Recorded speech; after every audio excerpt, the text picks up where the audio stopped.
Hi hello ನಮಸ್ಕಾರ. ನಮ್ಮ Kannada digital media YouTube channel ವೀಕ್ಷಿಸ್ತಿರೋ ವೀಕ್ಷಕರೆಲ್ಲರಿಗೂ ನಮ್ಮ ಕನ್ನಡ ಸಿನಿಮಾ ಕಾರ್ಯಕ್ರಮಕ್ಕೆ ಸ್ವಾಗತ.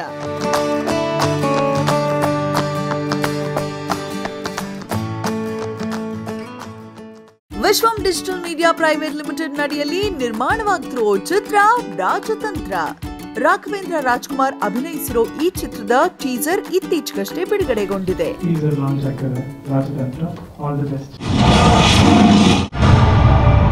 ಈ ಹಿಂದೆ ಅಮ್ಮನ ಮನೆ ಸಿನಿಮಾವನ್ನ ನಿರ್ದೇಶನ ಮಾಡಿದ್ದ PVR ಸ್ವಾಮಿ ಅವರೇ ಈ ಚಿತ್ರವನ್ನ ಕೂಡ ನಿರ್ದೇಶನ ಮಾಡಿದ್ದಾರೆ. ರಾಜತಂತ್ರ ಸಿನಿಮಾದ ಟೀಸರ್ ಲಾಂಚ್ ಮಾಡೋಕೆ ಸ್ವತಃ ಪವರ್ ಸ್ಟಾರ್ ಪುನೀತ್ ರಾಜ್ಕುಮಾರ್ ಅವರು ಬಂದಿದ್ದು ವಿಶೇಷವಾಗಿತ್ತು. ಸಿನಿಮಾ ಟೀಮ್ ಇದೆ, ರಾಜತಂತ್ರ ಅನ್ನೋದಂತ ಟೆಕ್ನಿಷಿಯನ್ಸ್, ಮ್ಯೂಸಿಕ್ ಡೈರೆಕ್ಟರ್, ಕ್ಯಾಮ್ರಾಮನ್ ಎಲ್ಲರೂ ಒಂದು ಎಫರ್ಟ್ ಹಾಕಿ ಸಿನಿಮಾ ಮಾಡಿದ್ದಾರೆ. ಅದು ಈ ವರ್ಷದಲ್ಲಿ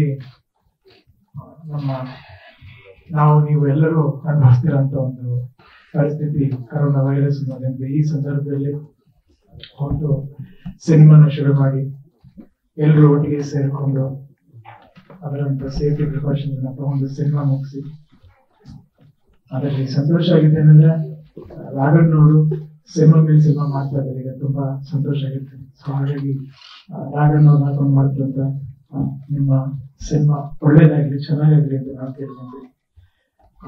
ಫೈಟ್ ಮಾಡಿದ್ದಾರೆ. ಒಬ್ಬ ನಟನಿಗೆ ವಯಸ್ಸಿರ್ಬೋದು ಅಥವಾ ಯಾವುದೇ ಪರಿಸ್ಥಿತಿ ಇರ್ಬೋದು, ಸಿನಿಮಾ ಅಂತ ಬಂದಾಗ ಒಂದು ಹುಮ್ಮಸ್ ಬರುತ್ತೆ. ಅದಕ್ಕೆ ಕಾರಣ ಏನಂದ್ರೆ ಜನ ನೋಡಿ ಪ್ರೀತಿಸಿರುವಂತ ಅಭಿಮಾನ ಏನ್ ಕೊಟ್ಟಿರ್ತಾರೆ ಅದರಿಂದ. ಸೊ ಹಾಗಾಗಿ ಈ ಟೈಮ್ ಅಲ್ಲಿ ಸಿನಿಮಾ ಮಾಡಿ ಸಾಕಷ್ಟು ಸಿನಿಮಾ ಕೆಲಸಗಾರರಿಗೆ ನಮ್ಗೆಲ್ಲರಿಗೂ ಒಂದು ಕೆಲಸ ಅಂತ ಆಗಿದೆ. ಸೊ ಒಳ್ಳೇದಾಗ್ತದೆ ಪ್ರೊಡ್ಯೂಸರ್ಸ್ಗೆ. ಸಿನಿಮಾ ಥಿಯೇಟರ್ ರಿಲೀಸ್ ಆಗ್ತದೆ ಅಂತ ಹೇಳ್ತಾ ಇದ್ದಾರೆ. 1ನೇ ತಾರೀಕಿಗೆ ರಿಲೀಸ್ ಮಾಡ್ತಿದ್ದಾರೆ. ಆದಷ್ಟು ಬೇಗ ಸಿನಿಮಾಗಳು ಹೆಚ್ಚಾಗಿ ಥಿಯೇಟರ್ ರಿಲೀಸ್ ಮಾಡಕ್ ಶುರು ಮಾಡ್ಲಿ, ಥಿಯೇಟರ್ಗೆ ಜನರು ಬರಕ್ ಶುರು ಮಾಡ್ಲಿ. ಈ ಚಿತ್ರದಲ್ಲಿ ನಿವೃತ್ತ ಮಿಲಿಟರಿ ಅಧಿಕಾರಿಯ ಪಾತ್ರದಲ್ಲಿ ಕಾಣಿಸಿಕೊಂಡಿರೋ ರಾಘಣ್ಣ ತಮ್ಮ ಮನಸ್ಸಿನ ಭಾವನೆಯನ್ನ ಹಂಚಿಕೊಂಡಿದ್ದು ಹೀಗಿತ್ತು. ನನಗೆ ಈ ಸಿನಿಮಾ ತುಂಬಾ ಹೊಸದಾಗಿ ಕಾಣಿಸ್ತಾ ಇದೆ. ಯಾಕಂದ್ರೆ ನಾನು ತುಂಬಾ ಸಿನಿಮಾ ಮಾಡಿಲ್ಲ. ಒಂದು ಎಕ್ಸ್ ಸರ್ವಿಸ್ ಮಿಲಿಟರಿ ಮ್ಯಾನ್ದು ಒಂದು ಕತೆ. ಒಬ್ಬ ಮಿಲಿಟರಿ ಅವನು ರಿಟೈರ್ ಆದಮೇಲೆ ದೇಶದ ಒಳಗಡೆ ಬಂದಾಗ ಏನೇನನ್ನ ಹೇಗೆ ಹೆದರಿಸ್ತಾನೆ ಅನ್ನೋದು ಒಂದು ಸಿನಿಮಾ ಇದು. ಇದು ನನಗೆ ಭಾಳ ಚೆನ್ನಾಗಿ ಹೇಳಿ ಮಾಡಿಸಿದ್ರು.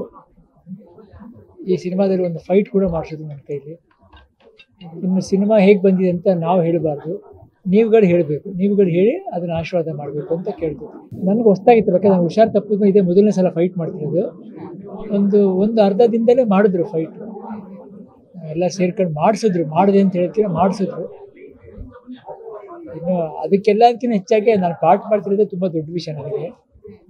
ಪ್ರತಿ ಸಿನಿಮಾನೂ ಒಂದು ಭಕ್ತಿಯಿಂದ ಬೇರೆ ಬೇರೆ ಥರ ಪಾತ್ರಗಳು ಸಿಗ್ತಾ ಇದೆ. ನಾನು ಮೊದಲು ಮಾಡದೇ ಇರೋಂಥ ಪಾತ್ರ ಇವಾಗ ಸಿಗ್ತಾ ಇದೆ ನನಗೆ. ಅದನ್ನು ಭಕ್ತಿಯಿಂದ ಮಾಡಿಸಿದ್ದಾರೆ, ನಾನು ಮಾಡಿದ್ದೀನಿ.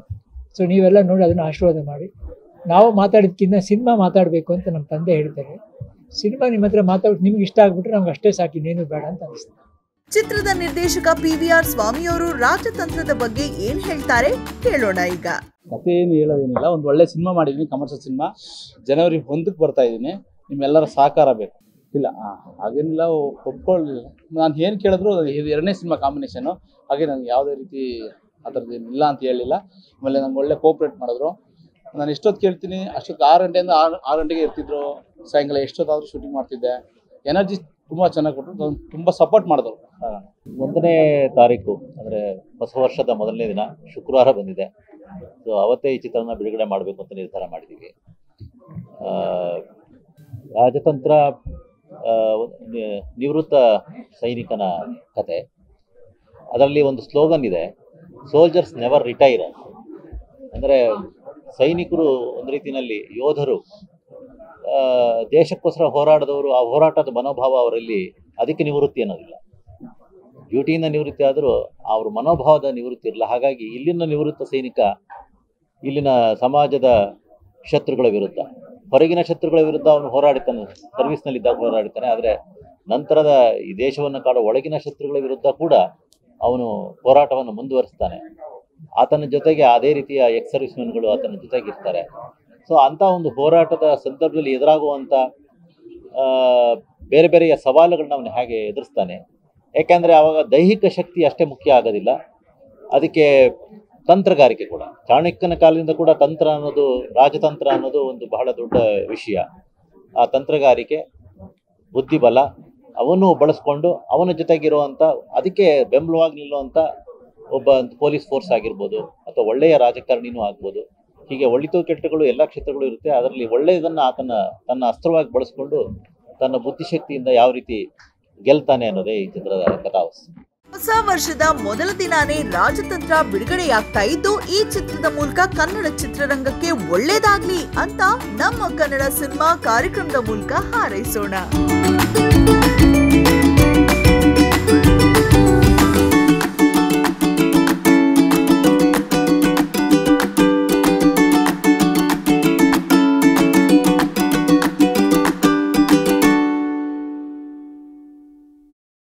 ಎಂಜೆಪಿ ಕ್ರಿಯೇಷನ್ಸ್ ಅರ್ಪಿಸುವ ನಿರಂತರ ಪ್ರೊಡಕ್ಷನ್ಸ್ ಅವರ ಐರಾವನ್ ಚಿತ್ರದ ಟೀಸರ್ ಅನ್ನ ಇತ್ತೀಚೆಗಷ್ಟೇ ಕಿಚ್ಚ ಸುದೀಪ್ ಅವರು ಬೆಂಗಳೂರಿನ ಖಾಸಗಿ ಹೋಟೆಲ್ ಒಂದರಲ್ಲಿ ಬಿಡುಗಡೆ ಮಾಡಿದ್ರು. ಕಾರ್ತಿಕ್ ಜಯರಾಮ್, ವಿವೇಕ್, ಅದ್ವಿತಿ ಶೆಟ್ಟಿ ಈ ಚಿತ್ರದಲ್ಲಿ ಪ್ರಮುಖ ಪಾತ್ರಗಳಲ್ಲಿ ಅಭಿನಯಿಸ್ತಾ ಇದ್ದಾರೆ. ಚಿತ್ರದ ಟೀಸರ್ ಅನ್ನ ಬಿಡುಗಡೆ ಮಾಡಿ ಮಾತನಾಡಿದ ಕಿಚ್ಚ ಸುದೀಪ್ ಅವರು ಚಿತ್ರತಂಡಕ್ಕೆ ಶುಭ ಹಾರೈಸಿದ್ರು. ಪದೇ ಪದೇ ನಮ್ಮನ್ನ ನೀವು ಹೇಳ್ತಾ ಇದ್ರಿ that we come and grace the occasion ಅಂತ. But I think it's very kind of all of you to remember us and invite us. Actually guest list ಅಲ್ಲಿ ಹೋಗ್ಬೇಕಾದ್ರೆ ನಿಮಗೆ ತುಂಬಾ ಉದ್ದ ಲಿಸ್ಟೇ ಸಿಗುತ್ತೆ. ಅವ್ರನ್ನ ಬಿಟ್ಟು ಅವ್ರು ಯಾರು ಅಂತ. ಅವರಿಲ್ಲ, ಇನ್ನೊಬ್ರು, ಅವ್ರು ಬಿಟ್ಟಿಲ್ಲ, ಇನ್ನೊಬ್ರು. ಬಂದವ್ರಿಗೆ ಎಲ್ಲರಿಗೂ ಒಂದು ಹೆವಿ ಪ್ರೆಸೆಂಟೇಷನ್ ಇದ್ದೇ ಇರುತ್ತೆ. So that will also make it look like he was the first choice. But with a couple of my people around, I know the choice ends with me. That makes me even more wanted. And thank you, JK. Okay, I might have done something for you earlier, but then again, remembering people is the biggest thing that we can do today. So thank you. And of course I saw, ನನಗೆ ನಿಮ್ಗೆ ಏನಕ್ಕೆ mic ಕೊಟ್ಟಿದ್ದು ಅಂದ್ರೆ, trailer, teaser ತುಂಬಾ ಚೆನ್ನಾಗಿ cut ಮಾಡಿದ್ರು, but ಅದ್ರ ಹಿಂದೆ ಇರುವಂತ ಕಥೆ ಏನಿದೆ ಅದು ಅರ್ಥ ಆಗಲ್ಲ ಯಾರಿಗೂ. ಸೊ ಅದನ್ನೇನಾದ್ರು ಒಂಚೂರು ಹೇಳ್ಬಹುದೇನೋ ಅನ್ಕೊಂಡು ಮೈಕ್ ಕೊಟ್ಟಿದ್ದೆ ಹೊರತು ಬೇರೆ ಏನಕ್ಕಲ್ಲ. But of course I guess you know better why you cut it this way. Of course there are two characters, JK and sir, Vivek. Both of you are looking dashing as well as you, ma'am. And Nirantara sir, COVID shouldn't stop you from living. So you have made a good choice by making your living. So I wish you to all the best. And of course, ಮುಂಚೆ ಆಗಿದ್ರೆ ನಾವು ಒಳ್ಳೆ theatre ಸಿಗ್ಲಿ ಅಂತ ಇದ್ವಿ, ಇವಾಗ theatre ಸಿಕ್ಕರೆ ಸಾಕು ಅಂತ ಇದ್ದೀವಿ. So I wish to see this film in the theatre, JK, for all the efforts. ನೀವು ಎಲ್ಲ ಟೀಮ್ ತಗೊಂಡಿರೋದ್ರಿಂದ I think every cinema deserves a temple, and the temple are theaters. So I guess ನಿಮ್ಗೆ ಆ theatre release ಸಿಗ್ಲಿ ಅಂತ ಹೇಳ್ತಾ, thank you so much. And of course my best wishes are with you all the time. And one more thing is Niranta avrige he is very attracted by politics also. That's what he told me, that he wants to make a mark in politics. So I wish Airavan takes you one step closer to your desire, and I wish you all the best, sir. And Anand Audiyadaru, if he is here, that means one more thing I should tell you, that there are good people with you in the team, JK. He is a very good man. Alright, so is his brother. So ನನಗೆ ಅವ್ರದ್ದು association ತುಂಬಾ ಇದೆ, ಬರೀ ಒಂದು business ಲೆಕ್ಕದಲ್ಲಿ ಅಲ್ಲ. I have somehow been connected with them as a family. So there are a lot of family members here, including a lot of media people who are very close to me. And all of you, thank you so much. And I really wish ತುಂಬಾ ಒಳ್ಳೇದಾಗಲಿ ಸಿನಿಮಾಗೆ. First of all theatre release ಕಾಣಲಿ, ಎಲ್ಲೋ ಹೋಗಿ ಕಳೆದೋಗ್ಬಿಡ್ಬೇಡಿ. ಎಫರ್ಟ್ಸಿಗೆ ಒಂದು ಬೆಲೆ ಸಿಗ್ಬೇಕಾದ್ರೆ ಆ ದೇವಸ್ಥಾನಕ್ಕೆ ಹೋಗ್ಲೇಬೇಕು. ಆ ಪ್ರಾರ್ಥನೆಗೆ ನಿಮಗೆ ಒಂದು ಫಲ ಸಿಗ್ಲಿ ಅಂತ ಹೇಳ್ತಾ ಥ್ಯಾಂಕ್ ಯು ಸೋ ಮಚ್. ಇನ್ನು ಚಿತ್ರದ ಪ್ರಮುಖ ಪಾತ್ರದಲ್ಲಿ ಅಭಿನಯಿಸ್ತಾ ಇರೋ JK ಅವರು ತಮ್ಮ ಪಾತ್ರದ ಬಗ್ಗೆ, ಚಿತ್ರದ ಬಗ್ಗೆ ಏನ್ ಹೇಳಿದ್ರು ನೀವೇ ನೋಡಿ. ಐರಾವನ್ ಒಂದು ಸಸ್ಪೆನ್ಸ್ ಥ್ರಿಲ್ಲರ್ ಸಿನಿಮಾ. ಐರಾವನ್ ಅಂತ ಅಂದ್ರೆ ಅರ್ಜುನ ಅವರ ಮಗ, ಅವನು ಮೂರನೇ ಹೆಂಡತಿ ಮಗ, ಸಮುದ್ರದ ರಾಜ ಅಂತಾನು ಹೇಳ್ತಾರೆ. ಡೈರೆಕ್ಟ್ ಹೇಳಿದಾರೆ ಅವ್ರ ಬಗ್ಗೆ. ಸೊ ಇದರಲ್ಲಿ ಯಾರು, ನೀವು ಟೀಸರ್ ನೋಡಿದ್ದೀರಾ, ಜನಕ್ಕೆ ಕನ್ಫ್ಯೂಸ್ ಆಗುತ್ತೆ ಇದರಲ್ಲಿ ಯಾರು ಐರಾವನ್ ಅಂತ ಅಂದ್ಬಿಟ್ಟು. ಆ ಒಂದು ಸೀಕ್ರೆಟ್ ಅಲ್ಲೇ ಇರುತ್ತೆ. ಯಾಕಂದ್ರೆ ನಾವು ನೆಕ್ಸ್ಟ್ ಪ್ರೋಮೋ ರಿಲೀಸ್ ಮಾಡಿದಾಗ ಅದ್ರ ಬಗ್ಗೆ ಸ್ವಲ್ಪ ಮಾಹಿತಿ ಸಿಗುತ್ತೆ. ಈ ಸಿನಿಮಾದಲ್ಲಿ main thing is technically well made cinema. ಯಾಕಂದ್ರೆ ಟೀಸರ್ ನೀವು ನೋಡಿರ, ಟೆಕ್ನಿಕಲಿ ತುಂಬಾ ಒಂದು ಒಳ್ಳೆ ಟೀಮ್ ಇರೋಂಥ ಟೀಮ್ ಅವ್ರದ್ದು, ಎಸ್ಪೆಷಲಿ ದ ಡೈರೆಕ್ಷನ್ ಟೀಮ್ ಇರೋದು ರಂಗ ಅವರು. ಅವರೇನೆ ಕತೆ, ಚಿತ್ರಕಥೆ ಎಲ್ಲ ಬರೆದಿರೋದು. ಅದ್ರ ಜೊತೆ ಅವರ ಮಂಜು ಮತ್ತೆ ಲೋಹಿತ್ ಅವರು ಇವ್ರು ಸೇರ್ಕೊಂಡು ಒಂದು ಒಳ್ಳೆ ತಂಡ ಇದು, ಡೈರೆಕ್ಷನ್ ತಂಡ. ಇದಕ್ಕೆ ಸಾಥ್ ಕೊಟ್ಟಿರೋರು ನಮ್ಮ ಪ್ರೊಡ್ಯೂಸರ್ ಆದ ನಿರಂತರ ಅವರು. ಯಾಕಂದ್ರೆ ಹೊಸೊಬ್ಬರಿಗೆ ಒಂದು ಅವಕಾಶ ಕೊಟ್ಟಿದ್ದಾರೆ. ನಾನು, ವಿವೇಕ್ ಮತ್ತೆ ಅದ್ವಿತಿ ಪ್ರಮುಖ ಪಾತ್ರದಲ್ಲಿ ಮಾಡ್ತಾ ಇದ್ದೀವಿ. ಸೊ ಇವಾಗ ಆಲ್ಮೋಸ್ಟ್ ವಿ ಹವ್ ಕಂಪ್ಲೀಟೆಡ್ ಒಂದು 60% ಸಿನಿಮಾ ಮುಗಿದಿದೆ. ಮಂಗಳೂರಿನಲ್ಲಿ V are planning for the climax ಮತ್ತೆ ಫ್ಯೂ ಸೀನ್ಸ್ ಅಲ್ಲಿ ಮಂಗಳೂರಿನಲ್ಲಿ. ಸೊ ಆಲ್ಮೋಸ್ಟ್ ಒಂದು 15 days ಶೂಟ್ ಇದೆ. ಆಲ್ಮೋಸ್ಟ್ ಇವಾಗ ನಾವು we want to wind up first week of January ಅಷ್ಟೊತ್ತಿಗೆ ಫಿನಿಶ್ ಮಾಡಬೇಕು ಅಂತ ಒಂದಿರೋದು. ಸೊ ಫೆಬ್ರವರಿಲಿ, ಯಾಕಂದ್ರೆ ಪೋಸ್ಟ್ ಪ್ರೊಡಕ್ಷನ್ ವರ್ಕ್ ಪ್ಯಾರಲಲಿ ನಡೀತಾ ಇದೆ. They are almost very good at editor ಅವರು, ವೆರಿ ಫಾಸ್ಟ್. ಇವಾಗ ಮುಗಿದಿದೆ ಎಡಿಟಿಂಗ್ ಎಲ್ಲ. ಅದೊಂದು 15 days ಶೂಟ್ ಆಗೋಗ್ಬಿಟ್ರೆ we are planning in February. ಇಲ್ಲ, ಮೈಥಾಲಜಿಕಲ್ ಅಲ್ಲ, ಪ್ರೆಸೆಂಟ್ ಸಿನಾರಿಯೋ. ಪ್ರತಿಯೊಂದು ಪಾತ್ರನೂ ಪಾಸಿಟಿವ್ ಇದೆ. ಆಯ್ತಾ, ನಾವು ಕೋವಿಡ್ ನೆಗೆಟಿವ್ ಅಷ್ಟೇ. ಫಸ್ಟ್ ಆಫ್ ಆಲ್ ಅವ್ರಿಗೆ ನಾನು ಕೇಳಿದ, he was very impress with the title. ಅವ್ರಿಗೆ ಆ ಟೈಟಲ್ ತುಂಬ ಇಷ್ಟ ಆಯ್ತು, ಐರಾವನ್. ಅಂಡ್ 1 line ಹೇಳ್ದಾಗಲೂ ಅಷ್ಟೇ ಈ ಲೈಕ್ ಇಟ್. ಸೊ ಅವ್ರು ಬಂದ್ಬಿಟ್ಟು ಒಂದು ಟೀಸರ್ ಲಾಂಚ್ ಮಾಡಿದ್ದಾರೆ. ನಮ್ಮ ಅದೃಷ್ಟ, ಯಾಕಂದರೆ ಅವರು he was very busy with Phantom. ಆ ಒಂದು ಮಧ್ಯದಲ್ಲಿ ಬಂದು ನಮಗೆ ಪ್ರೋತ್ಸಾಹ ಇದು ಇಡೀ ತಂಡಕ್ಕೆ, ಯಾರೇ ಎಕ್ಸ್ಪೆಕ್ಟ್ ಮಾಡಿರಲ್ಲ. ಸೊ ಅವರೆಲ್ಲರಿಗೂ ಒಂದು ಪ್ರೋತ್ಸಾಹ, ಸೊ ದಟ್ ಮುಂದೆ ಇನ್ನೂ ಚೆನ್ನಾಗಿ ಮಾಡ್ಬೋದು ಇದು ಸಿನಿಮಾ. ಇಲ್ಲ, ನಾವು ಸ್ಟಾರ್ಟಿಂಗ್ 2000 ನಾನು ಇಂಡಸ್ಟ್ರಿಗೆ ಬಂದಾಗ್ಲಿಂದನೂ ಫಸ್ಟ್ ಫಿಲಮ್ ನಾನು ಹೇಳಿದ್ನಲ್ಲ, ಜಾಕ್ ಮಂಜು ಸರ್ ಅವ್ರದ್ದೇ ಪ್ರೊಡಕ್ಷನಲ್ಲಿ ನಾನು ಮಾಡಿದ್ದು. ಅದಾದಮೇಲೆ ನನಗೆ ಕೆಂಪೇಗೌಡಲ್ಲಿ ಅವಕಾಶ ಕೊಟ್ಟರು. ಕ್ರಿಕೆಟ್ ಮೇನ್ ಥಿಂಗ್, ಅದರಲ್ಲಿ ಅವಕಾಶ ಕೊಟ್ಟರು. ಅಲ್ಲಿಂದ ಒಂದು ಬಾಂಡಿಂಗ್ ಸ್ಟಾರ್ಟ್ ಆಯಿತು. So I am very lucky that ಒಬ್ರು ಸೂಪರ್ ಸ್ಟಾರ್ ನಮಗೆ ಅಷ್ಟು ಒಂದು ಕರೆದಾಗ ಬಂದು ಮಾಡ್ಕೊಡ್ತಾರೆ ಅಂತ ಅಂದ್ಬಿಟ್ಟು ಒಂದು ಫ್ಯಾಮಿಲಿ ತರ ನೋಡ್ತಾರಲ್ಲ. It's very nice. You need people around you, full support. So ಇಂಡಸ್ಟ್ರಿಗೆ ಐ ಥಿಂಕ್ ಸೊ ಈ ತರ ಒಂದು ಸಪೋರ್ಟ್ ಸಿಕ್ಕಿದ್ರೆ ಖಂಡಿತ ಒಳ್ಳೇದಾಗುತ್ತೆ ಇಂಡಸ್ಟ್ರಿಗೆ. ಹಾಗೆ ಮತ್ತೊಂದು ಪ್ರಮುಖ ಪಾತ್ರದಲ್ಲಿ ನಟಿಸ್ತಾ ಇರೋ ಅದ್ವಿತಿ ಶೆಟ್ಟಿ ತಮ್ಮ ಪಾತ್ರದ ಬಗ್ಗೆ ಹೇಳಿದ್ದು ಹೀಗಿತ್ತು. ಸೊ ಇದರಲ್ಲಿ ನನ್ನ ಪಾತ್ರ ಒಂದು ಅನಾಥ ಮಕ್ಕಳನ್ನ ಇಷ್ಟಪಡುವಂಥ ಹುಡುಗಿ. ಆ್ಯಂಡ್ ಆಲ್ಸೋ ನಾನು ಇದರಲ್ಲಿ ವಿವೇಕ್ ಅವ್ರ ಜೊತೆ ಆ್ಯಂಡ್ JK ಅವ್ರ ಜೊತೆ ಇಬ್ಬರ ಜೊತೆನೂ ಪೇರ್ ಆಗಿದ್ದೀನಿ. ಇದೇ ನಂದು ಮೊದಲನೇ ಮೂವಿ ಇದು ಮಾಡ್ತಾ ಇರೋದು. ಅದು JK ಸರ್ ಜೊತೆನೇ ಮಾಡ್ತಾ ಇದ್ದೀನಿ. ಸೊ ಈ ಮೂವಿ ಬಗ್ಗೆ ಹೇಳ್ಬೇಕು ಅಂದರೆ ಇದು ಸಸ್ಪೆನ್ಸ್ ಆ್ಯಂಡ್ ಥ್ರಿಲ್ಲರು. ಒಂದು 3 ಜನರ ಮಧ್ಯೆ ನಡೀತಾ ಇರ್ತಕ್ಕಂಥ ಒಂದು ಸ್ಟೋರಿ ಸರ್. ಪ್ರಿಪ್ರೇಷನ್ ಅಂತ ಸರ್ ಇದು ಆಲ್ಮೋಸ್ಟ್ ಬಿಫೋರ್ ಲಾಕ್ಡೌನ್ಗಿಂತ ಮುಂಚೆನೇ ನಡೀತಾ ಇತ್ತು ಇದು. ಸೊ ಡೈರೆಕ್ಟರ್ ರಂಗ ಅವರು ನನಗೊಂದು ಸರ್ ಆಫೀಸ್ಗೆ ಕರೆದ್ಬಿಟ್ಟು ಹೇಳಿದ್ರು, ಹಿಂಗೊಂದು JK ಸರ್ ಜೊತೆ ಒಂದು ಅಪೋಸಿಟ್ ರೋಲ್ ಇದೆ ಮಾಡ್ತೀಯ ಅಂತ. ಸೊ ಆಬ್ವಿಯಸ್ಲಿ ನಾನು ಆಯಿತು ಮಾಡ್ತೀನಿ ಅಂತಲೇ ಒಪ್ಕೊಂಡಿದ್ದೆ. ಫಸ್ಟ್ ಏನು ಸೆಕೆಂಡ್ ಥಾಟ್ ಇಲ್ಲದೇ ಮಾಡ್ತೀನಿ ಸರ್ ನಾನು ಅಂತ ಹೇಳ್ಬಿಟ್ಟು ಒಪ್ಕೊಂಡಿದ್ದೆ. ಸೊ ಬಟ್ ಈ ರೇಂಜ್ಗೆ ದೊಡ್ಡ ರೋಲ್ ಕೊಡ್ತಾರೆ ಅಂತ ಗೊತ್ತಿರಲಿಲ್ಲ ಸರ್.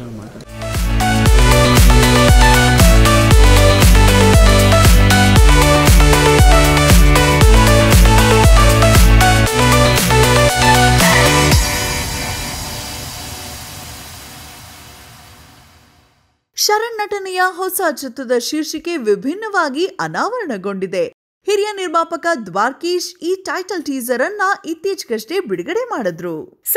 1981ರಲ್ಲಿ ಬಿಡುಗಡೆಯಾಗಿ ಭಾರಿ ಜನಪ್ರಿಯತೆ ಪಡೆದಿದ್ದ ಗುರು ಶಿಷ್ಯರು ಸಿನಿಮಾದ ಶೀರ್ಷಿಕೆಯನ್ನ ಮತ್ತೆ ತಮ್ಮ ಚಿತ್ರಕ್ಕೆ ಮರುಬಳಕೆ ಮಾಡ್ತಿದ್ದಾರೆ ನಿರ್ಮಾಪಕ ತರುಣ್ ಕಿಶೋರ್ ಸುಧೀರ್. ಶರಣ್ ಅವರ ಲಡ್ಡು ಫಿಲ್ಮ್ಸ್ ಮತ್ತು ತರುಣ್ ಸುಧೀರ್ ಅವರ ತರುಣ್ ಸುಧೀರ್ ಕ್ರಿಯೇಟಿವ್ಸ್ ಈ ಹೊಸ ಸಿನಿಮಾ ನಿರ್ಮಾಣ ಮಾಡ್ತಾ ಇದೆ. ತರುಣ್ ಸುಧೀರ್ ಅವರ ಮೊದಲ ನಿರ್ದೇಶನದ ಚಿತ್ರ ಚೌಕವನ್ನ ದ್ವಾರ್ಕೀಶ್ ಅವರ ಸಂಸ್ಥೆಯಲ್ಲೇ ನಿರ್ಮಾಣ ಮಾಡಲಾಗಿತ್ತು. ಹೊಸದಾಗಿ ನಿರ್ಮಾಣವಾಗ್ತಿರೋ ಗುರು ಶಿಷ್ಯರು ಚಿತ್ರದ ಕುರಿತಾಗಿ ತರುಣ್ ಸುಧೀರ್ ಏನ್ ಹೇಳಿದ್ರು ಬನ್ನಿ ಕೇಳೋಣ. ಗೊತ್ತಿಲ್ಲ, ಅನ್ಎಕ್ಸ್ಪೆಕ್ಟೆಡ್ ಆಗಿ ನನ್ನ ಪ್ರೊಡಕ್ಷನ್ ಅಂತ ನಾನು ತುಂಬ ಪ್ರಿಪೇರ್ ಆಗಿ ಏನಿರಲಿಲ್ಲ. ರ್ಯಾಂಬೋ 2 ಮಾಡಿದಾಗ ಒಂದು ಚಿಕ್ಕ ಪಾರ್ಟ್ ಆಗಿದ್ವಿ ನಾವು ಅಷ್ಟೇ. ಬಟ್ ಇದ್ರಲ್ಲಿ ಒಂದು ಫುಲ್ ಫ್ಲೆಜ್ಡ್ ಆಗಿ ಶರಣ್ ಜೊತೆಗೆ ಮಾಡೋದು ಅಂತ ಒಂದು ಡಿಸಿಷನ್ ಆಯಿತು. ಆಗೋದ್ರೆ ಒಳ್ಳೇದಕ್ಕೆ ಅಂತ ನನ್ನ ಫೀಲಿಂಗ್ ಇರೋದು ಯಾವಾಗಲೂ. ಆ್ಯಂಡ್ ಟೈಟ್ಲ್ ಬಂದ್ಬಿಟ್ಟು ಜಡೇಶ್ ಕತೆ ಹೇಳಿದಾಗಲೇ ನಾವು ಯೋಚನೆ ಮಾಡಿದ್ದ ಟೈಟ್ಲ್ಗಳಲ್ಲಿ ಒಂದೇ ಟೈಟ್ಲೇ ಇದ್ದಿದ್ದು. ಓಕೆ, ಸೆಕೆಂಡ್ ಆಪ್ಷನ್ನು, ಮೂರನೇದು ಆ ಥರ ಹೋಗಲೇ ಇಲ್ಲ ನಾವು. ಓಕೆ, ಈ ಸಬ್ಜೆಕ್ಟಿಗೆ ಈ ಟೈಟ್ಲ್ ಸೂಟ್ ಆಗುತ್ತೆ ಅಂತಂತ ಯೋಚನೆ ಮಾಡಿದ್ದಷ್ಟೇ. ಅದನ್ನೇ ಅಪ್ರೋಚ್ ಮಾಡಿದ್ವಿ, ಅದೇ ಸಿಕ್ತು. ಸೊ ಅದೇ ಟೈಟ್ಲೇ ಇವತ್ತು ಟೈಟ್ಲು ಓಕೆ ಮಾಡಬೇಕಾರಾಗಲಿ ಅಥವಾ ಕತೆ ಮಾಡಬೇಕಾದ್ರೆ ಇದು ನನ್ನ ಪ್ರೊಡಕ್ಷನ್ ಅಂತ ನಂಗೆ ಗೊತ್ತಿರಲಿಲ್ಲ. ಓಕೆ ಶರಣ್ಗೆ ತುಂಬ ಜನ ಲೈನಪ್ ಇದೆ ಪ್ರೊಡ್ಯೂಸರ್ಸು, ಯಾರಿಗಾರು ಒಬ್ರಿಗೆ ಆಗುತ್ತೆ. ಹಿಂಗೋ ಲಾಕ್ಡೌನ್ಗೆ ಒಂದು 15 days ಬಿಫೋರ್ ಏನೋ ಜಡೇಶ್ ಬಂದು ಲೈನ್ ಹೇಳಿದ್ರು ನನಗೆ. ಓಕೆ ಲೈನಾಗಿ ಓಕೆ ವರ್ಕ್ ಮಾಡೋಣ, ನಾನು ರಾಬರ್ಟ್ ರಿಲೀಸ್ ಇದೆ, ನನಗೆ ಏಪ್ರಿಲ್ ರಿಲೀಸ್ ಇದೆ ರಾಬರ್ಟ್, ಅದ್ರ ಬಿಸಿ ಇರ್ತೀನಿ, ಅದು ಮುಗಿದ ಮೇಲೆ ಕುತ್ಕೊಳ್ಳೋಣ ಇದ್ರ ಮೇಲೆ ಅಂತ ಅಂದಿದ್ದೆ. ಅದು ಲಾಕ್ಡೌನ್ ಆಗೋಯ್ತು ಇಮಿಡಿಯೇಟಾಗಿ. ಹಂಗಂದು ಒಂದು ವಾರಕ್ಕೆ ಲಾಕ್ಡೌನ್ ಆಗೋಯ್ತು. ಲಾಕ್ಡೌನ್ ಯಾರಿಗೆ ಎಷ್ಟು ತೊಂದರೆ ಕೊಡ್ತಾ ಗೊತ್ತಿಲ್ಲ. ನನಗಂತೂ ಏನು ಕೆಲಸ ಕಾರ್ಯ ನನಗೇನಿರಲಿಲ್ಲ, ಇಂಟಿ ಇಲ್ಲ, ಮಕ್ಕಳಿಲ್ಲ, ಏನಿಲ್ಲ, ನಾವು ಆರಾಮಾಗಿದ್ದೆ. ಸರಿ ಒಂದು ವಾರ ಆರಾಮ ಮನೆಗಿದ್ದೆ. ಆಮೇಲೆ ಬೋರ್ ಆಗಿ ಶುರು ಆಯಿತು. ಲಕ್ಕಿಲೆ ಜಡೇಶ್ ನಮ್ಮ ಮನೆಯಿಂದ 2 ರೋಡ್ ಈ ಕಡೆ ಇದ್ರು. ಜಡೇಶ್ ಏನು ಫ್ರೀ ಇದಿರಲ್ಲ, ಹ್ಞೂ ಸರ್ ಬನ್ನಿ ಅಂತ ಅಂದ್ಬಿಟ್ಟು ಇಬ್ಬರೇ ಕುತ್ಕೊಂಡು ಡಿಸ್ಕಸ್ ಮಾಡೋಕ್ಕೆ ಶುರು ಮಾಡಿದ್ವಿ ಕಥೆನ. ಸೊ ಇಡೀ ಲಾಕ್ಡೌನ್ ಅದನ್ನೇನು ನಮಗೊಂದು 3 months ಟೈಮ್ ಸಿಕ್ತು. ಟೋಟಲ್ ಇದ್ರ ಮೇಲೆ ಇನ್ವೆಸ್ಟ್ ಮಾಡಿದ್ವಿ. ಸೊ ಆ ಟೈಮಲ್ಲೇ ಆದಂಥ ಒಂದು ಸ್ಕ್ರಿಪ್ಟ್ ಇದು. ಮೊದಲನೇದಾಗಿ ಯಾವುದೋ ಒಂದು ಲೆಜೆಂಡ್ ಟೈಟಲ್ಸ್ನ ಟಚ್ ಮಾಡಬೇಕು ಅಂದರೆ ಭಯ ಆಗುತ್ತೆ ನಮಗೆ. ಅದು ನಮಗೆ ನಾವು ಫಸ್ಟ್ ಪಿಕ್ಚರ್ ರ್ಯಾಂಬೋ ಅಂತ ಇಟ್ಕೊಂಡು, ನಾನು ಹಾಲಿವುಡ್ ಟೈಟ್ಲೇ ಫಸ್ಟ್ ಎತ್ಕೊಂಡ್ಬಂದ್ವಿ ನಾವು ಅಲ್ಲಿಂದ ರ್ಯಾಂಬೋ ಅಂತ, ಅದಕ್ಕೆ ಫಸ್ಟ್ ಶುರು ಮಾಡಿದ್ವು. ಆ್ಯಂಡ್ ಇವಾಗ ಗುರು ಶಿಷ್ಯರು ಕೂಡ ಅಷ್ಟೇ ವೇಟೇಜ್ ಕನ್ನಡ ಇಂಡಸ್ಟ್ರಿಯಲ್ಲಿ ಇರುವಂಥ ಒಂದು ಸಿನಿಮಾ. ಆ್ಯಂಡ್ ನನಗೇನು ಅಂತಂದರೆ ಒಂದು ಸೆಂಟಿಮೆಂಟ್ ಎಲ್ಲೋ ಕಡೆ ನನ್ನ ನಂಬಿಕೆ ಧೈರ್ಯ ಎರಡೂ ಒಂದು ಏನು ಅಂದರೆ, ನನ್ನ ಸಿನಿಮಾ ನಾನು ಇವತ್ತು ಪ್ರೊಡಕ್ಷನ್ ಹೌಸ್ ಓಪನ್ ಮಾಡಿದ್ದೀನಿ ಅಂದ್ರೆ ಅದಕ್ಕೆ ಕಾರಣ ದ್ವಾರಕೀಶ್ ಚಿತ್ರ. ಅವರು ನನಗೊಂದು ಅವಕಾಶ ಕೊಟ್ಟಿದ್ದಕ್ಕೆ ನಾನೊಬ್ಬ ಡೈರೆಕ್ಟರಾಗಿ ಎಸ್ಟಾಬ್ಲಿಷ್ಮೆಂಟ್ ಆಗಿದ್ದೀನಿ. ಅಲ್ಲಿಂದ ಒಂದು ಪ್ರೊಡಕ್ಷನ್ಗೆ ಹೆಜ್ಜೆ ಇಡೋಕೆ ಒಂದು ಧೈರ್ಯ ಸಿಕ್ಕಿದೆ. ಸೊ ಲಕ್ಕೀಲಿ ಆ ಪ್ರೊಡಕ್ಷನ್ ಹೌಸಿಂದ ಬಂದಂಥ ಒಂದು ಟೈಟಲ್. ಸೊ ನಂದೇ ಸಿನಿಮಾ ಇದ್ದಂಗೆ, ನಂದೇ ಪ್ರೊಡಕ್ಷನ್ ಹೌಸ್, ದ್ವಾರಕೀಶ್ ಚಿತ್ರ ನನ್ನ ಪ್ರೊಡಕ್ಷನ್ ಹೌಸ್ ಇದ್ದಂಗೆ. ಸೊ ನನ್ನ ಮನೆಗೆ ನಾನು ಏನು ದ್ರೋಹ ಮಾಡೋಕ್ಕೆ ಹೋಗೋದಿಲ್ಲ, ಸೊ ಅದು ತಪ್ಪು ಮಾಡೋಕ್ಕೆ ಹೋಗೋದಿಲ್ಲ. 100% ಅದಕ್ಕೆ ಏನು ನ್ಯಾಯ ಒದಗಿಸ್ಬೇಕು ಅದು ಮಾಡ್ತೀವಿ. ಆ್ಯಂಡ್ ತುಂಬ ಅಮೇಝಿಂಗ್ ಒಂದು ಲೈನ್ ಸಿಕ್ಕಿದೆ. ಒರಿಜಿನಲ್ಗೂ ಇದಕ್ಕೂ ಏನು ಕನೆಕ್ಷನ್ ಇಲ್ಲ, ಟೋಟಲಿ ಬೇರೆನೇ ಇದೆ. ಬಟ್ ತುಂಬ ಅಮೇಝಿಂಗ್ ಒಂದು ಲೈನ್ ಸಿಕ್ಕಿದೆ. ಇದು ಆಲ್ಮೋಸ್ಟ್ ನಮಗೆ ತುಂಬ ದೊಡ್ಡ ಸೌಂಡ್ ಆಗುತ್ತೆ. ಈ ವಿಷಯ ನಾವು ತೊಗೊಂಡಿರೋ ವಿಷಯ ಆಗಿರ್ಬೋದು, ತುಂಬ ದೊಡ್ಡ ಲೆವೆಲಲ್ಲಿ ರೀಚ್ ಆಗುತ್ತೆ ಅನ್ನೋ ನಮಗೆ. ಇಲ್ಲ, ಇನ್ನು ಸ್ಕ್ರಿಪ್ಟೆಲ್ಲ ಫೈನಲೈಸ್ ಲಾಕ್ ಮಾಡಿದ್ವಿ ನಾವು. ಜನವರಿ 15 ಮೇಲೆ ನಾವು ಆ್ಯಕ್ಚುಲಿ ಶೂಟಿಂಗ್ ಅಂತ ಅಂದ್ಕೊಂಡಿರೋದು. ಇವಾಗ ನಾವು ಇನ್ನೂ ಶಾರ್ಟ್ ಲಿಸ್ಟ್ ಮಾಡ್ತಾ ಇದ್ವಿ ಇಟ್ಕೊಂಡು. ಇವಾಗ ಯಾಕಂದರೆ ಯಾರೇ ಹೀರೋಯಿನ್ಗಳನ್ನ ನಾವು ಅಪ್ರೋಚ್ ಮಾಡಬೇಕು ಮೇಯ್ನ್ ಏನು ಕೇಳ್ತಾರೆ, ಡೇಟ್ಸ್ ಬರುತ್ತೆ. ಸೊ ಡೇಟ್ಸ್ ಹೇಳಬೇಕು, ನಾವು ಕ್ಲಾರಿಟಿಲಿ ಇರಬೇಕು ಯಾವಾಗಿಂದ ಶೂಟಿಂಗ್ ಶುರು ಮಾಡ್ತೀವಿ ಏನು ಅಂತ ಅಂದ್ಬಿಟ್ಟು ಅಂತ. ಸೊ ಇವಾಗ ಮಿಕ್ಕಿದೆಲ್ಲ ಹಂತಗಳು ಮುಗ್ದಿದೆ. ಇವಾಗ ಕ್ಯಾಸ್ಟಿಂಗ್ನ ಇವಾಗ ಶುರು ಮಾಡ್ತಾ ಇದ್ದೀವಿ. ಶರಣ್ ಅವರು ತಮ್ಮ ಪಾತ್ರದ ಬಗ್ಗೆ ಹೀಗೆ ಹೇಳಿದ್ರು. ಇವತ್ತಿನ ಟೈಟಲ್ ರಿವೀಲ್ ಮಾಡುವಂಥ ಒಂದು ಸನ್ನಿವೇಶ ಅಂತ ಬಂದಾಗ ಎಲ್ಲಿ ಏನು ಅಂತ ಅನ್ನೋವಂಥದ್ರ ಚರ್ಚೆ ನಮ್ಗೆ ಆ್ಯಕ್ಚುಲಿ 2ನೇ ಥಾಟಲ್ಲಿ ಬರಲೇ ಇಲ್ಲ. ಇದು ಟೈಟಲ್ ಅಂತಿದ್ದಂಗೆ ಇನ್ನೊಂದು ವ್ಯಕ್ತಿತ್ವ ನಮಗೆ ನಮ್ಮ ಮನಸ್ಸಿನಲ್ಲೇ ಇದ್ದಿದ್ದು ದ್ವಾರಕೀಶಣ್ಣವರು. ಅವರ ಟೈಟಲ್ ಇದು ಗುರು ಶಿಷ್ಯರು ಅನ್ನೋವಂಥ ಒಂದು ಟೈಟಲ್ನ ಅದರ ಶಕ್ತಿ ಏನು ಅಂತನ್ನುವಂಥದ್ದು ನಾನು ಪ್ರತ್ಯೇಕವಾಗಿ ಹೇಳಬೇಕಾಗಿಲ್ಲ. ಇಡೀ ಕರ್ನಾಟಕದ ಜನತೆಗೆ ಈ ಸಿನಿಮಾದ ಅಂದರೆ ಈ ಒಂದು ಟೈಟಲಿನ ಶಕ್ತಿ ಏನು ಅಂತ ಗೊತ್ತು. ಈ ಒಂದು ಟೈಟಲ್ನ ನಾವು ಮತ್ತೆ ಅದನ್ನು ಮರುನಾಮಕರಣ ಮಾಡೋದ್ರ ಜೊತೆಯಲ್ಲಿ ಒಂದು ಜವಾಬ್ದಾರಿ, ಭಾಳ ಕಷ್ಟದ ಜವಾಬ್ದಾರಿ. ಯಾಕಂತಂದರೆ ಆ ಸಿನಿಮಾ ಇಡೀ ಕನ್ನಡ ಚಿತ್ರರಂಗಕ್ಕೆ ಒಂದು ಮೈಲಿಗಲ್ಲನ್ನು ಸೃಷ್ಟಿ ಮಾಡಿದಂಥ ಒಂದು ಸಿನಿಮಾ.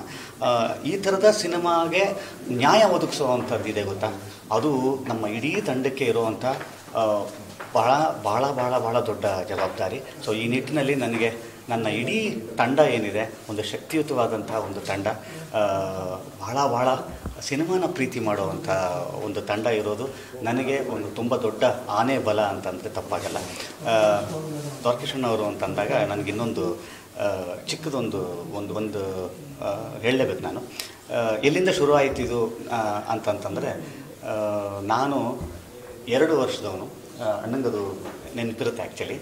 ಹಾಸನ ಕ್ಯಾಂಪ್ ಅಂತೆ, ಗುಬ್ಬಿ ಕಂಪ್ನಿಯಲ್ಲಿ ಯಡಿಯೂರು ಸಿದ್ಧಲಿಂಗೇಶ್ವರ ನಾಟಕ.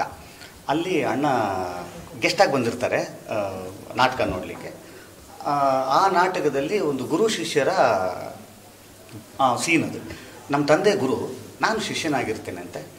ನನಗೆ ಗೊತ್ತಿಲ್ಲ, ನೆನಪಿಲ್ಲ. ನಾನು ಒಂದು 2 ವರ್ಷದವನು 3 ವರ್ಷದವನು ಅಂತ ಸುಮ್ಮನೆ ಅವಾಗ ತಾನೇ ನಡೆಯುವಂಥ ಒಂದು ವಯಸ್ಸದು. ಅವಾಗಲಿಂದನೂ ಕೂಡ ಗುಬ್ಬಿ ಕಂಪ್ನಿಯಲ್ಲಿ ಪ್ರತೀತಿ ಏನು ಅಂತಂದರೆ ಎಲ್ಲರನ್ನೂ ಕೂಡ ಪಾತ್ರ ಮಾಡಬೇಕು, ಪಾತ್ರ ಮಾಡ್ತಾರೆ ಎಲ್ಲರೂ.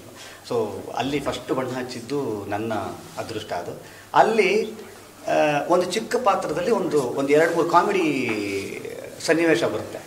ಅದಾದ ನಂತರ ಯೂಶ್ವಲಿ ಸಾಯಂಕಾಲ ಅಂದರೆ ಶೋ ಮುಗಿಯೋ ಟೈಮಲ್ಲಿ ಲೆಕ್ಚರ್ ಸೀನ್ ಅಂತ ಇರುತ್ತೆ. ಆವಾಗ ಗೆಸ್ಟ್ ಯಾರು ಬಂದಿರ್ತಾರೆ ಅವರು ಮಾತಾಡ್ತಾರೆ. ಆವಾಗ ಅಣ್ಣನಿಗೆ ಗೊತ್ತಿರಲಿಲ್ಲ ಅಂತೆ, ನಾನು ಕೃಷ್ಣ ಅವ್ರ ಮಗ. ಕೃಷ್ಣ ಅವ್ರ ತಂದೆ, ನಮ್ಮ ತಂದೆ ಅವ್ರಿಗೆ ತುಂಬ ಪರಿಚಯ. ಯಾರು ಆ ಹುಡುಗ? ಅಣ್ಣ ನನ್ನ ಮಗ ಅಂದರು. ಅರೆ ಕರಿಯೋ ಹುಡುಗನ್ನ ಅಂತಂದು ನನ್ನನ್ನು ಕರೆದು ಕಂಕ್ಳ ಮೇಲೆ ಕುಂಡ್ರಿಸ್ಕೊಂಡು ಸೊಂಟದಲ್ಲಿ 10 ರೂಪಾಯಿ ಆಯರ್ನ ಫಸ್ಟ್ ಟೈಮ್ ನನ್ನ ಲೈಫಲ್ಲಿ ನನಗೆ ಪಡೆದಂಥ ಪ್ರೋತ್ಸಾಹ ಅಂತ ಹೇಳ್ತೀರಾ ಅಥವಾ ಅದನ್ನು ಧನ ಅಂತ ಹೇಳ್ತಿರೋ ಬರೀ ಆಯರ್ ಅಂತ ಹೇಳ್ತಿರೋ ಗೊತ್ತಿಲ್ಲ, ಅದಕ್ಕಿಂತ ಹೆಚ್ಚಿನದು ನನ್ನ ಲೈಫಿನಲ್ಲಿ ಪಡೆದಂಥ ಮೊಟ್ಟ ಮೊದಲ ಕಾಣಿಕೆ ಅದು ನನಗೆ ಸಿಕ್ಕಂಥದ್ದು. ಇವತ್ತು ಆ 10 ರೂಪಾಯಿ ಅನ್ನೋವಂಥ ಒಂದು ಪ್ರೀತಿ ಆಶೀರ್ವಾದ ಅಲ್ಲಿಂದ ಸಾಗಿ ಇವತ್ತು ಇಲ್ಲಿ ತನಕ ಬಂದಿದ್ದೀನಿ ಅಂತ ಅನ್ನೋದಾದರೆ ಅವರು ನನಗೆ ಅವತ್ತು ಅಂದರೆ ನಾನು 2 ವರ್ಷದವನಾಗಿದ್ದಾಗ ಹರಿಸಿದಂಥ ಒಂದು ಆಶೀರ್ವಾದ ಕರೆಕ್ಟ್ ಇಲ್ಲಿ ತನಕ ಬಂದಿದೆ ಅಂತ ಅನ್ನೋದಾದರೆ ಮತ್ತೆ ಇವತ್ತು ಅವರ ಸನ್ನಿಧಿಯಲ್ಲಿ ಈ ಒಂದು ಟೈಟಲ್ನ ಲಾಂಚ್ ಮಾಡುವಂಥ ಅವಕಾಶ ನಮ್ಮ ಇಡೀ ತಂಡಕ್ಕೆ ಸಿಕ್ಕಿದೆ ಅಂತಂದರೆ ಇದಕ್ಕಿಂತ ದೊಡ್ಡ ಆಶೀರ್ವಾದ ಇನ್ನೆಂಥದ್ದು.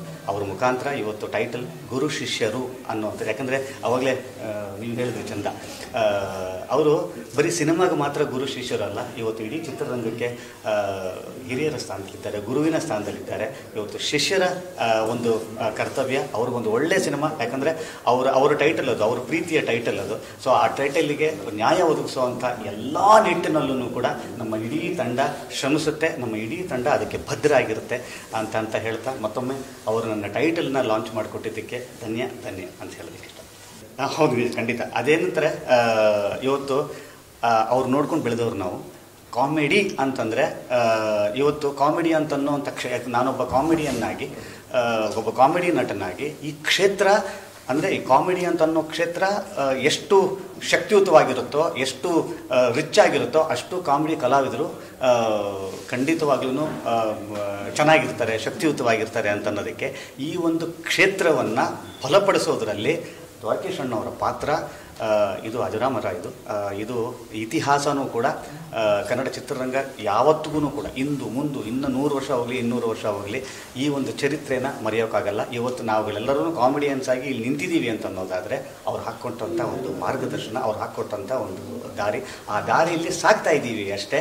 ಸೊ ಅದನ್ನು ಅವರ ಪರಿಶ್ರಮ ಆಗಿರ್ಬೋದು, ಅವರ ಡೆಡಿಕೇಶನ್ ಆಗಿರ್ಬೋದು, ನಾವು ಎಲ್ಲೂ ಇಲ್ಲ ರೀ ನಮಗೆ. ಸೊ ಇವತ್ತು ಒಂದು ಹೆಜ್ಜೆ ಇಡ್ತಾ ಇದ್ದೀವಿ ಅಂತ ಅನ್ನೋದು ಅಷ್ಟೇ ನಮಗೆ ಗೊತ್ತು. ಮುಂದೆ ಎಲ್ಲಿ ಡೆಸ್ಟಿನೇಷನ್ ಅಂತ ಅನ್ನೋದು ಗೊತ್ತಿಲ್ಲ. ಯಾಕಂದರೆ ಅವರು ನಿಗದಿ ಮಾಡಿರುವಂಥ ಒಂದು ಮಾರ್ಕು ಎಲ್ಲೋ ಇದೆ ಅದು. ಸೊ ಈ ನಿಟ್ಟಿನಲ್ಲಿ ಸಾಗುವಂಥ ಒಂದು ಆಶೀರ್ವಾದ ಇವತ್ತು ಅವ್ರ ಕಡೆಯಿಂದ ನಮಗೆ ಸಿಕ್ಕಿದೆ ಅಂತ ಅನ್ನೋದಾದರೆ ಯು ಆರ್ ಆಲ್ ಬ್ಲೆಸ್ಡ್. ನಮ್ಮ ಇಡೀ ತಂಡ ಬ್ಲೆಸ್ಡ್ ಅಷ್ಟೆ. ತರುಣ್ ಮತ್ತು ನನ್ನ ಕಾಂಬಿನೇಷನ್ ಅಂತ ಬಂದಾಗ ಇದು ಅವನು ನನಗಿನ್ನ ಚಿಕ್ಕವನು, ಆದರೂ ಕೂಡ ಒಂದು ವರ್ಡನ್ನು ನಾನು ಹೇಳಲಿಕ್ಕೆ ಇಷ್ಟಪಡ್ತೀನಿ. ಏನಕ್ಕೆ ಅಂತಂದರೆ ಡೈರೆಕ್ಟರ್ ಅಂತಂದರೆ ಯಾವತ್ತಿಗೂ ಕೂಡ ಅವ್ರ ಗುರುನೇ ರೀ. ಇವತ್ತು ನಾನು ಇದುವರೆಗೂ ಕೂಡ ನನ್ನ ಎಲ್ಲ ಸಿನಿಮಾಗಳಲ್ಲೂ ಕೂಡ ನಂದು ಭಾಳ ಒಂದು ಸಿಂಪಲ್ ಲಾಜಿಕ್, ನಂದು ಲಾಜಿಕ್ಕೆ ತುಂಬ ಸಿಂಪಲ್ ಇದೆ. ಏನು ಅಂತಂದರೆ ಡೈರೆಕ್ಟರ್ನ ಒಂದು ಗುರು ಸ್ಥಾನದಲ್ಲಿ ಇಟ್ಕೊಂಡು ಪ್ರತಿಯೊಂದು ಶಾಟನ್ನು ಅವರು ಕೇಳೋವಂಥ ಅವ್ರಿಗೇನೋ ಒಂದು ಅನಿಸಿರುತ್ತಲ್ಲ ಅದನ್ನು ಕೊಟ್ಟು ಬಿಡುವಂಥದ್ದು ಅಷ್ಟೇ ನಂದು. ನನ್ನನ್ನು ನಾನು ಅರ್ಪಿಸ್ಕೊಂಡ್ಬಿಟ್ರೆ ಬಹಳ ಕೆಲಸನೂ ಸಲೀಸಾಗಿರುತ್ತೆ ಅಂತನ್ನುವಂಥದ್ದು. ಈ ನಿಟ್ಟಿನಲ್ಲಿ ತರುಣ್ ಎಷ್ಟರ ಮಟ್ಟಕ್ಕೆ ಎಲ್ಲ ಡಿಪಾರ್ಟ್ಮೆಂಟಲ್ಲೂ ಕೂಡ ನನಗೆ ಭಾಳ ಅವ್ರ ಜೊತೆಗೆ ಸಿನಿಮಾ ಮಾಡೋದು ಅಂತಂತಂದರೆ ತುಂಬ ಸುಲಭ, ತುಂಬ ಕಷ್ಟ ಎರಡೂ ಇದೆ. ಯಾಕಂದರೆ ಭಲೇ ಕೆಲಸ ಕೊಡ್ತಾರೆ, ಬಟ್ ಅಷ್ಟೇ ಹಗುರ ಮಾಡ್ತಾರೆ. ಇವತ್ತು ಬೆಳಗ್ಗೆ ಎಲ್ಲಿ ತನಕ ಅಂತ ಹೇಳ್ತೀನಿ, ನಾನು ಇಲ್ಲಿ 11 ಗಂಟೆ 1 ಅವರ್ ಜರ್ನಿ ಇಲ್ಲಿಗೆ. ಸೊ 10 ಗಂಟೆಗೆ ಇಲ್ಲಿ ಇದ್ಬಿಡೋಣ, ಒಂದು 10:10ವರೆಗೆ ಅಸೆಂಬಲ್ ಆಗೋಣ ಅಂತ ಅಂದ್ಕೊಂಡಿದ್ವಿ. ಕರೆಕ್ಟಾಗಿ 8:55ಕ್ಕೆ ನನಗೊಂದು ವಾಯ್ಸ್ ನೋಟ್ ಬರುತ್ತೆ, ಶರಣ 9 ಗಂಟೆ ತನಕ ರಾವು ಕಾಲ ಇದೆ, 9 ಗಂಟೆ ಕಳ್ಕೊಂಡು ಹೊರಡು ಅಂತ.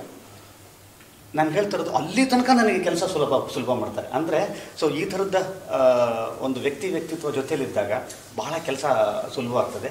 ನನ್ನ ಶಕ್ತಿ ಆಗಿರ್ಬೋದು, ನನ್ನ ವೀಕ್ನೆಸ್ ಆಗಿರ್ಬೋದು, ಎರಡೂ ಅವ್ನಿಗೆ ಗೊತ್ತು. ಸೊ ಶಕ್ತಿ ಗೊತ್ತಿರೋದಕ್ಕಿಂತ ವೀಕ್ನೆಸ್ ಗೊತ್ತಿದ್ದಾಗ ಭಾಳ ಕೆಲಸ ಸುಲಭ ರೀ.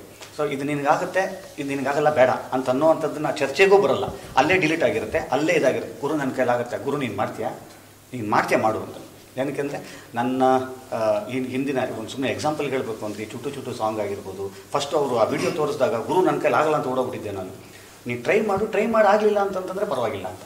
ಇವತ್ತು ಟ್ರೈ ಮಾಡಿ ಇವತ್ತು ಆ ಒಂದು ಸಾಂಗು ದಾಖಲೆಗಳನ್ನು ಮಾಡೋದಂಥದ್ದು ನಿಮ್ಮೆಲ್ಲರಿಗೂ ಗೊತ್ತಿರುವಂಥ ವಿಚಾರ. ಸೊ ಇದು ನನ್ನ ಪ್ಲಸ್ಸೂ ಗೊತ್ತು, ಮೈನಸ್ಸು ಗೊತ್ತು. ಅದೊಂದು ನನ್ನ ತರುಣ್ನ ಕಾಂಬಿನೇಷನ್ ಯಾಕೆ ಚೆನ್ನಾಗಿ ವರ್ಕೌಟ್ ಆಗುತ್ತೆ ಅಂತಂತಂದರೆ, so this is one thing. ಅವ್ರಿಗೆ ನನ್ನ ಬಗ್ಗೆ ಚೆನ್ನಾಗಿ ಗೊತ್ತಿರೋದ್ರಿಂದ, ಮೂಲತಃ ಒಳ್ಳೆ ಆ್ಯಕ್ಟ್ರು, ಕಾಮಿಡಿ ಸಿನಿಮಾಗಳನ್ನ ಹ್ಯಾಂಡಲ್ ಮಾಡುವಂಥದ್ದು ನಿಜಕ್ಕೂ ಕೂಡ ಎಲ್ಲರಿಗೂ ಗೊತ್ತು. Comedy is not A lighter thing, it is a serious job.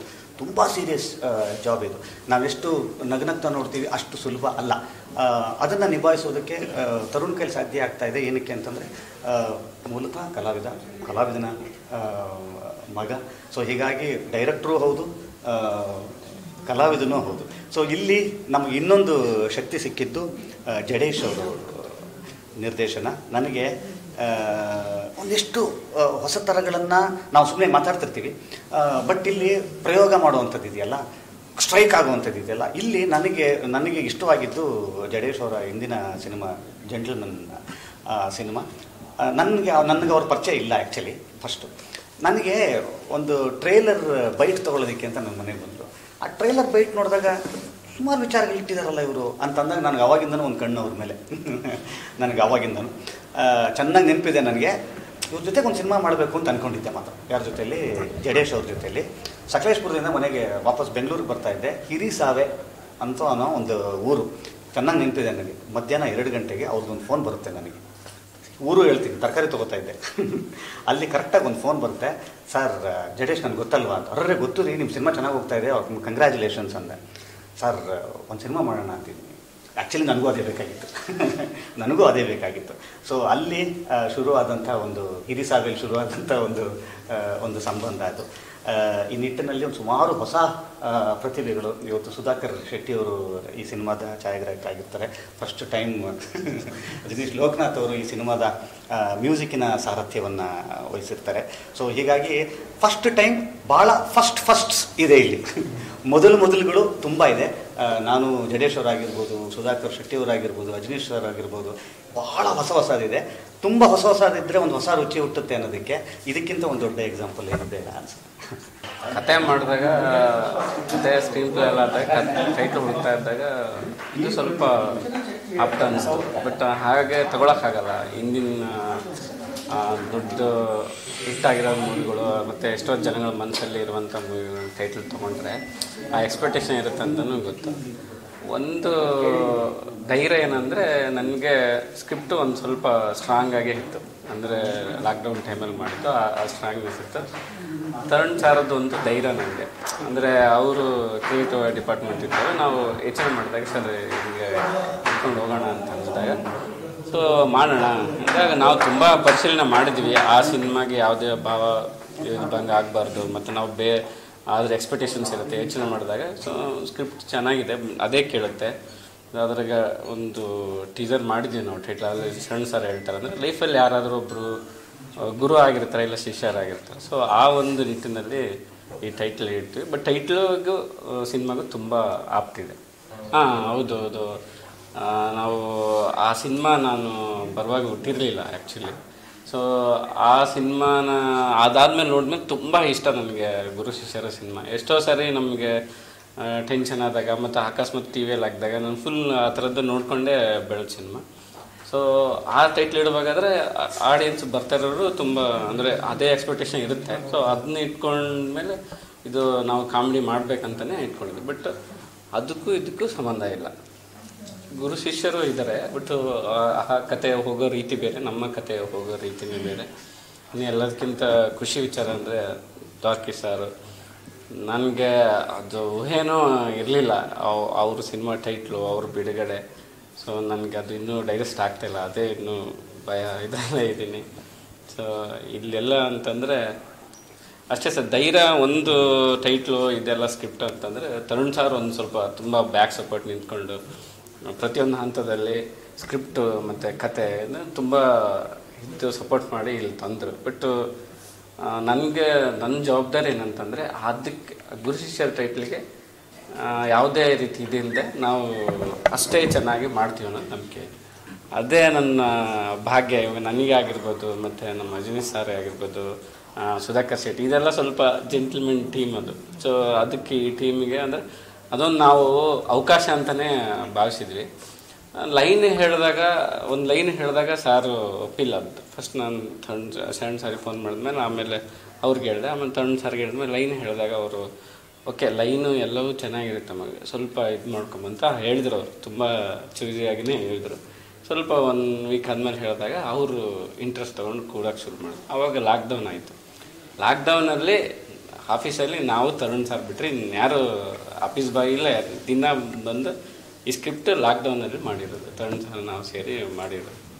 So ಅವರ ಜೊತೆಗೆ ಇರೋದ್ರಿಂದ ಸ್ಕ್ರಿಪ್ಟ್ ಪ್ರತಿಯೊಂದು ಹಂತದಲ್ಲಿ ಸೊ ಅವ್ರಿಗೂ ಈಸಿ, ಮತ್ತು ನಾನು ಎಕ್ಸ್ಟ್ರಾ ಹೇಳಿ ಏನು ಕನ್ವಿನ್ಸ್ ಮಾಡುವ ಅವಶ್ಯಕತೆ ಇರಲಿಲ್ಲ. ಸೊ ಇಬ್ಬರು ಸೇರಿ ಮಾಡೋದ್ರಿಂದ ನಮ್ಮದು ಹೌದು ಅಂತ ಏನೂ ಇದರಲ್ಲಿ ಇರಲಿಲ್ಲ. ಸೊ ಇಬ್ಬರು ಸೇರಿ ಆಗಿದೆ ಕತೆ. ಇದೇ ಮೊದಲ ಬಾರಿಗೆ ಅಜನೀಶ್ ಲೋಕನಾಥ್ ಅವರು ಶರಣ್ ಅವರ ಚಿತ್ರಕ್ಕೆ ಸಂಗೀತ ನೀಡ್ತಾ ಇದ್ದಾರೆ. ಇನ್ನು 1995ರಲ್ಲಿ ನಡೆಯೋ ಕತೆ ಅಂತ ಹೇಳಿರೋ ಚಿತ್ರತಂಡ ಚಿತ್ರದ ಇತರೆ ವಿವರಗಳನ್ನ ಸದ್ಯದಲ್ಲೇ ತಿಳಿಸುವುದಾಗಿ ಹೇಳಿದೆ. ನಮ್ಮ ಕನ್ನಡ ಫೇಸ್ಬುಕ್ ಪೇಜ್ ಅನ್ನ ಇನ್ನೂ ನೀವು ಲೈಕ್ ಮಾಡಿಲ್ಲ ಅಂದ್ರೆ ಬೇಗ ಲೈಕ್ ಮಾಡಿಬಿಡಿ. ಇನ್ನು ನಮ್ಮ Kannada digital media YouTube channel ಅನ್ನ ಸಬ್ಸ್ಕ್ರೈಬ್ ಮಾಡಿ. ಹೆಚ್ಚಿನ ಅಪ್ಡೇಟ್ಗಳಿಗಾಗಿ ಬೆಲ್ ಐಕಾನ್ ಅನ್ನ ಕ್ಲಿಕ್ ಮಾಡೋದು ಮರಿಬೇಡಿ. ಮತ್ತಷ್ಟು ಮಸ್ತ್ ಸುದ್ದಿಗಳೊಂದಿಗೆ ಮತ್ತೆ ಸಿಗೋಣ.